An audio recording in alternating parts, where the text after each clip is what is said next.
I mean, I was actually, well, that last lap, more than last week, that last lap actually took a lot more out of me. I think just coming off that 5K and being tired. But I'm like that I was able to close in 25 something on fairly tired legs. So I think I lost all my form that last lap because I didn't know where anyone else was and I was just pressing. But yeah, I felt good. Yeah. What did you do in practice, I guess, between the last race and this one? What did I practice? I did one threshold run, not even a double, because I started doing the workout on Tuesday. I'm like, I feel terrible, and he's just like, just don't even worry about miles this week. Just like spin the wheels and get ready for the race. Two max efforts, and then get rolling. You know. Do you remember what it's like to race back-to-back weeks? I did at USA's, okay, but that's about it. And yeah, let's try 3 weeks in a row, man. So. Yeah, it's exciting, and this is what I feel like it's all about. How gratifying is it to enjoy this kind of success? Right now? Yeah. Insanely gratifying. But you know, I've been around long enough to know that it comes in waves, man. So this won't last. I know it won't. But what it's about is riding the waves and consistently improving. So it feels gratifying now, but I know that we got a long season ahead of us still. A long way to go. How long has this healthy stretch been for you? How long has it been? I mean, I kind of got banged up in the fall, but it wasn't something serious. I think the last time I really got hurt was 4 years ago with bone issues, but I haven't really had issues in 4 or 5 years now, so that helps. Did you know that race was yours with 200 meters left? Like, could you get the sense that no one else had the same 25 and then your fastest 100 was actually 28 to 29. You know, you died a little. I did. I told you I was tired. But I couldn't say. There was a time in the race where I didn't know I had it, where people took the inside on me, and I was like, okay, how many people are going to go around me? I could get really far back here. Unfortunately, it was only like 3 or 4 people, and I ended up in a decent position.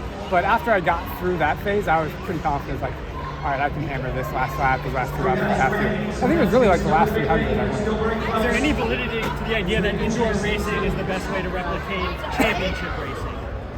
You know, Dude, like if you're doing time trials at BU, you're not getting pushed around. You could argue that.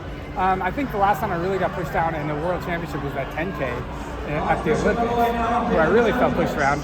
Other than the time I fell in the 5K Finland, but you could argue that it's more crowded. But whether it's a championship race, I don't know. That's a stretch. How fast does this track feel compared to BU? It felt fast. I think it felt. I don't think it's fair for me to really be a good gauge because I just came off a hard 5K, and I don't think I felt like fantastic. But from what I hear everybody else is saying, they're like, it felt pretty good. Yeah. Will you run Milrose next week? Yeah, I plan on running Milrose and then the 10K. I'm going to talk to my coach about it. I'm not quite sure. What? I'm going to talk to Mike Smith about that. I don't know. I think Mike's going to have the final call here. Who's in this weekend? It's pretty deep field, but I can't really remember. I mean, we have a guy. We have a lot of guys. You know, last time I checked was checking Instagram 3 weeks ago, so I can't really be sure. The American record. Is there any chance? The guy said if you didn't come in 10 seconds today, you could come into track meets. I don't even know what my time was, to be fair. I started just racing. 11 seconds. So okay. First of all, can I still come to track meets? Okay. I want to still come, so please say I can. You can. But the times, you just wanted to win today, right?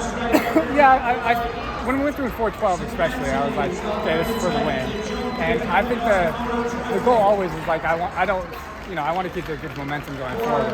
If we get the American record and we set ourselves in that position to do it, then I'll go for that. But it became pretty clear early in the race that wasn't going to be the situation, and I started racing for the win. Yeah. What does Mike say about doing 3 races in a row and the 10? Yeah. What does he have to say? It's so different from like what Jerry did. Like, how do you guys discuss that? Like, I think he's a little bit more. There's a little more give and take with Mike. He's like, so how do you feel, and those kind of things. But I think it comes down to where does he see workouts going forward and things like that, which I don't know.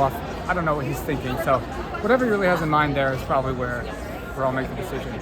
Have you worked out with any of his college guys, or is it just the post-collegiates? I worked out with Drew. I haven't worked out with Nico Young. I worked out with Drew Bosley.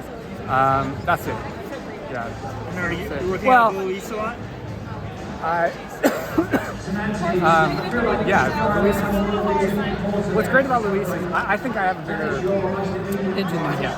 As weird as that sounds, he has a big engine, but I think I'm really able to keep an honest rhythm for these threshold workouts. But with these 5K workouts, he still has this great turnover. He still has this great ability to run from the front, and we work well together.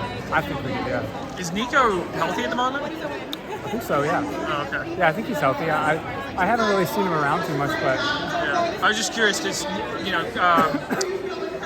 Drew ran BU with you and Nico wasn't there, so I didn't know if you knew anything about that. I mean, I don't really talk to the college kids that much. I don't really know. So. All right. Nice job today. Thank you.